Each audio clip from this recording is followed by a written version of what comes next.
मैं एक IAS officer को जानता हूँ, 2 आईपीएस को जानता हूँ।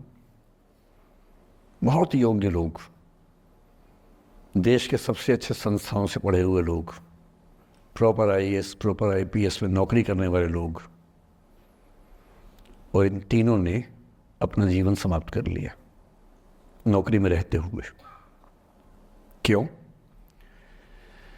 क्योंकि नौकरी और घरेलू जो दुविधाएं थी उनको झेल नहीं पा रहे थे, ना झेल पा रहे थे, ना भूल पा रहे थे। लेट गो नहीं कर पाए तो गिव अप कर दिया। और इसलिए मुझे अक्सर लगता है कि जितनी चीज़ें हम सिखाते हैं बच्चों को, हिस्ट्री, इकोनॉमिक्स, लिटरेचर, वो सब ठीक है, उनका भी महत्व है। शायद उससे ज़्यादा महत्व इस चीज़ का है कि ये समझे कि अपने इमोशंस को कैसे मैनेज करना है। जब जीवन में ऐसा लगे कि सब खत्म हो गया है, जब जीवन में लगे कि बहुत टॉक्सिक किस्म की लाइफ हो गई है, उससे बाहर कैसे निकलें, शायद ये सबसे महत्वपूर्ण लेसन होता है जो हम सबको सीखना चाहिए। मैंने कहीं से सीखा नहीं है, ना मैंने ऐसी किताबें पढ़ी हैं। हालांकि मैंने 2 किताबें मंगवाई हैं पिछले हफ्ते, पढ़ी नहीं है अभी तक, तो मैं किताबों के बेस पे नहीं जानता कैसे सीखते हैं, लेकिन ज़िंदगी से तुम सीख सकते हैं। इन कहानियों का सबका एक ही सार है, वजह अलग अलग है।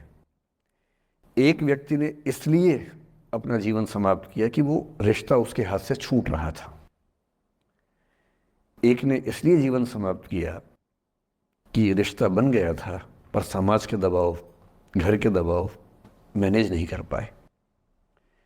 एक ने जिंदगी भर शादी नहीं की सिर्फ इसलिए कि वो पुरानी यादों को भूल नहीं पाया। अरे एक बार गलती हो गई तो हो गई, आगे तो संभावना जीवन में है भाई, क्यों इतना हावी रखने उसी दिमाग के ऊपर। कुछ लोग देश की सबसे अच्छी नौकरी में होकर हर पैमाने पर सफलता की हर कसौटी पे खरा उतरने के बाद जीवन नहीं बचा पाए, क्योंकि दूसरों की नज़र में आप बहुत सफल हो जाए, अपनी नज़र में शून्य हो, तो फिर जीवन कैसे बने, जीवन कैसे बचे। इन सारी कहानियों का मूल भाव एक ही है। अगर आप खुद को हैंडल नहीं कर सकते तो दुनिया को क्या हैंडल करेंगे। दुनिया को हैंडल करने से पहले खुद को हैंडल करना सीखना पड़ता है, और उसका सबसे आसान जो रामबाण उपाय है उसको बोलते हैं द आर्ट ऑफ लेटिंग गो। जाने दो।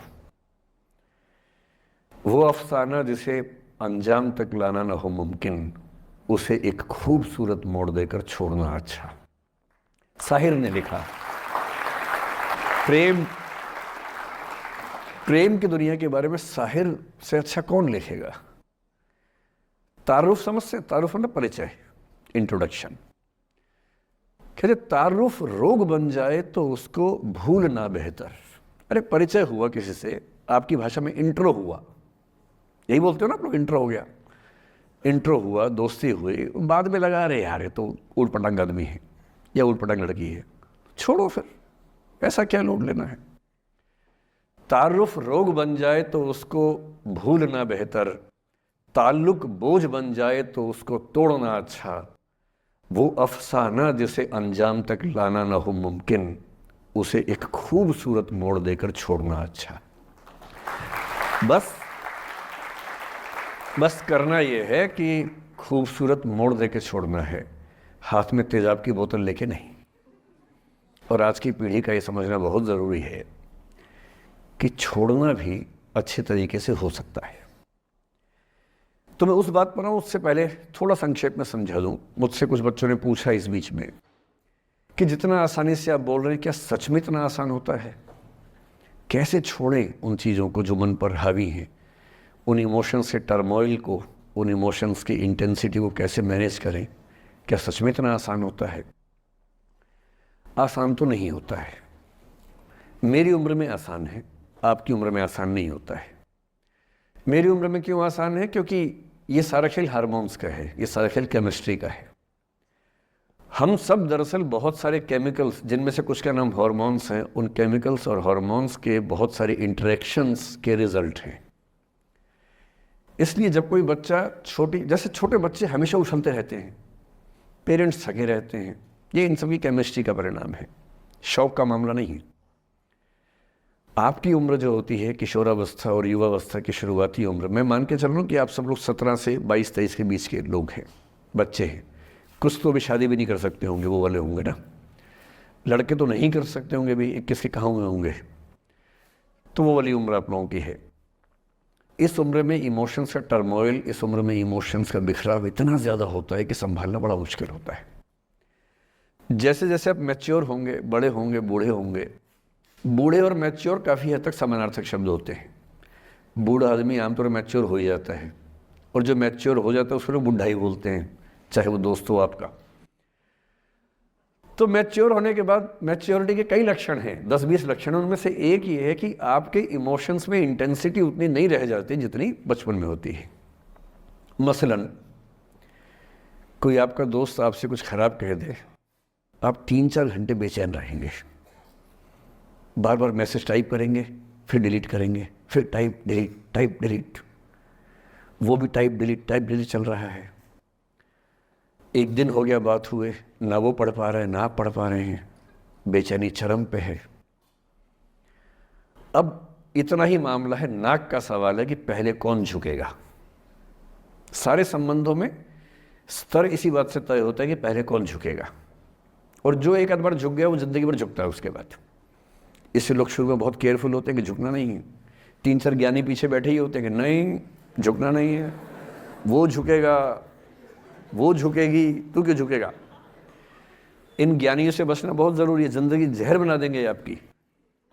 अब दोनों ईगो फाइट कर रहे हैं कि पंजा किसका गिरेगा, इस पर फाइट चल रही है।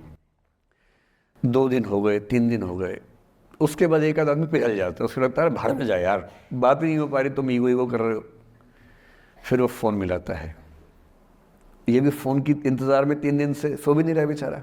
हीरो बेशक बन ले पर बेचैन तो भाई। खटाक से फ़ोन उठता है, अब दोनों कान में फ़ोन लगा के रखिए, कोई नहीं बोल रहा, चुप। क्या बातचीत चल रही है सोचिए, एक भी शब्द नहीं, एकदम चुप। थोड़ी देर के बाद कंफर्म करने के लिए कि है भी या नहीं, एक बोलता है हेलो, वहाँ से आवाज़ आती है कोई एक मैं थोड़ा ऐसी जोकर टाइप की बात करता हूँ, मुझे मोटिवेशनल स्पीकर ना समझे आप लोग, मैं ऐसी हंसी मजाक ही करना आता है मुझे, वही मैं करता हूँ। लेकिन इससे आप ये ना सोचिए कि मुझे पढ़ाना नहीं आता, मैं पढ़ा भी लेता हूँ इसके लिए मुझे वो भी आता है, लेकिन अभी क्योंकि आप बच्चे छोटे हैं तो मैं आपके साथ वैसी बात ही कर रहा हूँ। अब ये सब चल रहा है। अब इसमें अगर कोई एक व्यक्ति झुक गया, बात आगे हो गई तो हो गई, वरना कई रिश्ते ऐसे भी होते हैं जो इसी बिंदु पे खत्म हो जाते हैं कि तेरा भाई नहीं झुकेगा, भाभी झुकेगी, और उधर जीजू झुकेंगे, दीदी नहीं झुकेगी। जीजू झुकेंगे, दीदी क्यों झुकेगी, और ना जीजू झुक रहे ना भाभी झुक रही और उस चक्कर में जो अभी बेचारा रिश्ता बना भी नहीं था, वही वो ज़मींदोज़ हो गया, वही वो ख़त्म हो गया। पर ठीक है, हो गया तो हो गया, भाड़ में जाए, ऐसा क्या है, डर किस बात का है इसमें। लेकिन मैं फिर भी आपसे कहूँगा, मेरी उम्र में क्या होता है, जैसे मुझे कोई फ़ोन करे कि मैं आपसे बहुत नाराज़ हूँ, तो मैं कहता हूँ अच्छा ठीक है, कल बात करेंगे। नहीं, मैं आपसे बहुत नाराज़ हूँ, मेरा दिल टूट गया है। मैं कहता हूँ देखो मुझे नींद आ रही है अभी, let me sleep, we will talk tomorrow, you just do one thing, write down all the points and we will discuss in the morning. When I come to office, you come to my cabin and we will discuss. Don't worry, I'll find out the solution for you. कह रहे हैं आप कैसी बात कर रहे हैं, मैं ना सो पा रहा हूँ ना जाग पा रहा हूँ। तो मैंने कहा दैट इज योर प्रॉब्लम मैं तो सो भी रहा हूँ जाके, ये तो कोई दिक्कत नहीं हुई भाई। तो मैं तो ऐसा हो चुका हूँ कि दुनिया में कुछ भी हो जाए मुझे टाइम पे नींद आ जाती है, कुछ भी हो जाए। मतलब एक आध, अब जैसे मेरी माता जी की मृत्यु हुई तो मुझे नींद नहीं आई कुछ दिनों तक, ठीक बात है, नहीं आनी चाहिए उस समय, तब भी आ गई तो फिर इंसान और पत्थर में क्या अंतर बचा, सीधी सी बात है।